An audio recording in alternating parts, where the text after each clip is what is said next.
Bonjour, je suis ravi de vous retrouver aujourd'hui pour parler un peu de Python et comment jouer simplement de la musique ou des sons avec Python. Alors bon, il y a tout un tas de modules, de bibliothèques pour faire ça, mais moi je veux des choses simples qui peuvent marcher un peu sur n'importe quelle machine. Alors préférablement sous Windows. Bon, la première façon c'est de lire un fichier audio en utilisant PlaySound. Alors si vous n'avez pas PlaySound, c'est simple, il suffit de l'installer. Dans la console Python, dans une console Python, il suffit de taper pip install PlaySound et après on peut l'utiliser sans problème.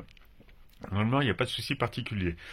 Alors, il suffit ensuite d'importer PlaySound depuis PlaySound, hein, et simplement de taper PlaySound parenthèse et puis le chemin du fichier son. Alors attention quand même parce qu'il y a un bug sous Windows en utilisant PlaySound, un bug qui n'est pas forcément référencé ou bien expliqué.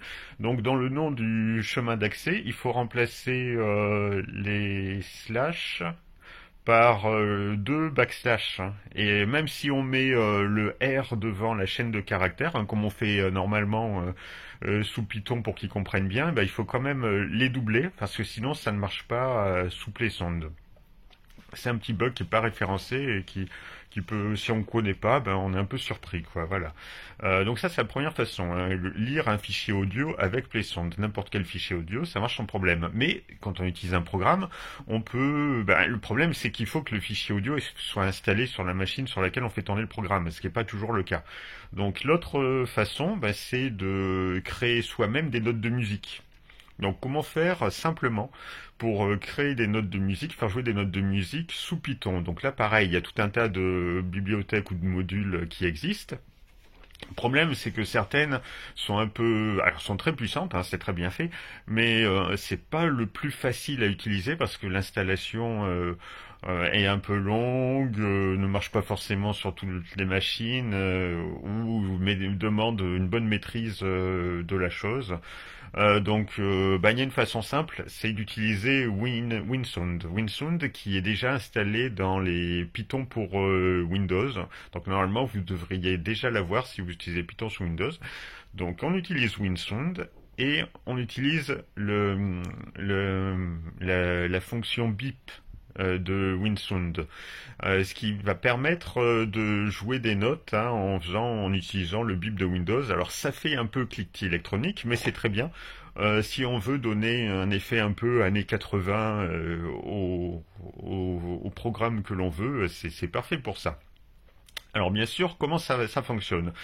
Ça utilise la notation traditionnelle des notes. Alors les notes, on va pas les appeler do, ré, mi, fa, sol, la, si.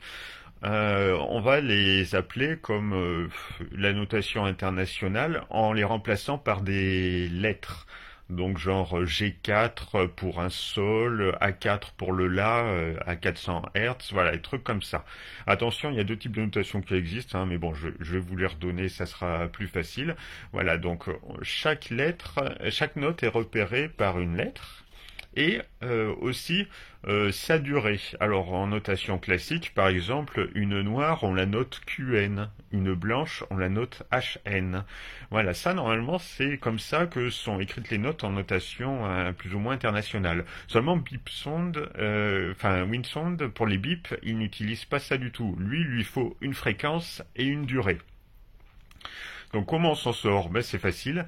Il y a un tableau qui fait correspondre les notes en notation classique, hein, avec les fréquences. Par exemple, le La à 4, sa fréquence c'est 440 Hz. Donc si on veut jouer un La à 4, on mettra bip, parenthèse, 440, puis après on spécifie une durée qui va...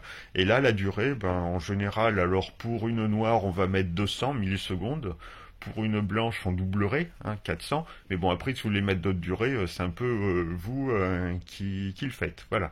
Et comme ça, en enchaînant les bips, donc à chaque bip, on fait correspondre une note avec cette notation. Attention, parce que quand même, bip ne demande que des nombres entiers, hein. Si on utilise les tableaux de fréquence, hein, de chaque note, on va trouver par exemple pour un sol, on va trouver que sa fréquence c'est 493,88 Hertz.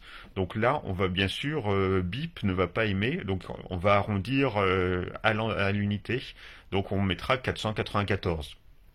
Sinon, ça ne marchera pas. Donc pour un sol G4, ça serait, et si c'est une note blanche, on mettrait bip, parenthèse, 494,400. Voilà. À chaque bip va correspondre une note, et en enchaînant les bips, eh ben, on arrive à écrire toute une mélodie. Voilà. Et c'est une façon très simple de faire, qui fonctionne sur beaucoup de machines. Donc voilà, bon, après il faut un peu convertir et tout, mais c'est très pratique, ça peut se faire sans problème, et ça peut être réutilisé facilement dans tout un tas de programmes, mais bon, ça on reviendra bientôt dessus. Ben, sur ce, je vous souhaite une bonne journée et à très bientôt.